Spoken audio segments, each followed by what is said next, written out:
పల్నాడు జిల్లా చిలకలూరిపేటలో మంత్రి గొట్టిపాటి రవికుమార్ పర్యటించారు. గణపవరంలో కొత్తగా ఏర్పాటు చేసిన పత్తి కొనుగోలు కేంద్రాన్ని ఆయన ప్రారంభించారు. ఈ కార్యక్రమంలో జిల్లా కలెక్టర్ కృతికా శుక్లా, ఎంపీ లావు శ్రీకృష్ణదేవరాయలు, ఎమ్మెల్యే పత్తిపాటి తదితరులు పాల్గొన్నారు. ఈ సందర్భంగా కొనుగోలు కేంద్రంలోని పత్తి నాణ్యత, పరిమాణాలను కలెక్టర్ పరిశీలించారు.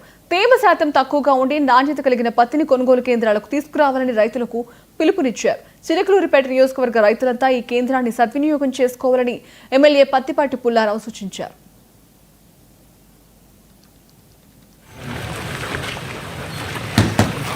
భాగంగా ఈరోజు చిలకలూరిపేట కాన్స్టిట్యున్సీలో వెంకట్ కృష్ణ జిన్నింగ్ మిల్లు పత్తి కొనుగోలు కేంద్రం ఎమ్మెల్యే గారి ప్రెజెన్స్లో, governor, energy minister Gottipati Ravikumar sir ప్రెజెన్స్లో ఈరోజు ప్రారంభోత్సవం పెట్టడం జరిగింది.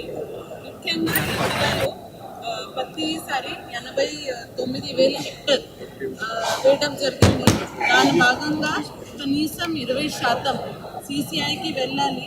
దానికోసం ఇవన్నీ సెంటర్స్ వచ్చే 2 రోజులు అన్ని చోట ఓపెన్ చేయడం జరుగుతుంది. ముఖ్యంగా రేట్ సంబంధించి 8,000 పర్ క్వింటల్ పైన రేట్ రైతులకు ఇవ్వడం జరుగుతుంది. అది కూడా CCI తరఫున కొన్ని నిబంధనలు పెట్టడం జరిగింది. FAQ క్వాలిటీ మరియు తేమ శాతం 8% to 12% వరకు మాత్రమే ఉండాలి. మాయిశ్చర్ మీటర్ అన్ని చోట పొజిషన్ చేసుకొని దాన్ని చెక్ చేయడం జరుగుతుంది. దాంతోపాటు అందరూ రైతులు కూడా తడిసిన పత్తిని ఇంటి దగ్గర ఆరబెట్టి తీసుకొస్తే కనుక కొద్దిగా ఇబ్బంది లేకుండా ఉంటుంది. ఇక్కడ కొనుగోలు చేసే వాళ్ళకి కూడా ఇబ్బంది లేకుండా ఉంటుంది. ఎందుకంటే మనం కూడా పరస్పరం సహకరించుకోకపోతే రేటు దగ్గర మళ్ళీ ఇబ్బంది వచ్చింది.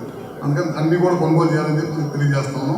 అది కాకుండా ఈ సంవత్సరం విపరీతంగా దిగుబడులు వచ్చి బ్లాక్ బెర్రీ కానీ, మన పొగాకు, నల్ల పొగాకు కానీ, అదేవిధంగా మ్యాంగో కానీ, కోకో కానీ విపరీతంగా పంట వచ్చి మార్కెట్లో కొన్ని రేటు పెరిగితే బాగా తగ్గింది. రేటు తగ్గలని ఇమీడియట్గా ముఖ్యమంత్రి గారు అన్ని పంటలు, రైతులు పండించిన పంటలన్నీ కూడా కొనాలనే ఉద్దేశంతో నల్ల పొగాకు అయితే దాదాపు 270 కోట్లు ఖర్చు పెట్టి మొత్తం కూడా కొనుగోలు చేయడం జరిగింది.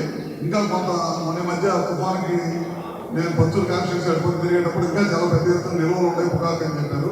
వాటిని కూడా పొద్దున్న నేను మంత్రి గారితో మాట్లాడి అచ్చెన్నాయుడు గారితో అది కూడా నీళ్ళపై పొగాకు కూడా కొనాలంటే ఇప్పుడు కూడా మన పల్నాడు ప్రాంతంలో కూడా ఇంకా ఉందని చెప్పారు. అవన్నీ కూడా మళ్ళీ తప్పకుండా ముఖ్యమంత్రి గారి దృష్టికి తీసుకెళ్ళి మిగతా పొగాకు అంతా కూడా కొనిపించి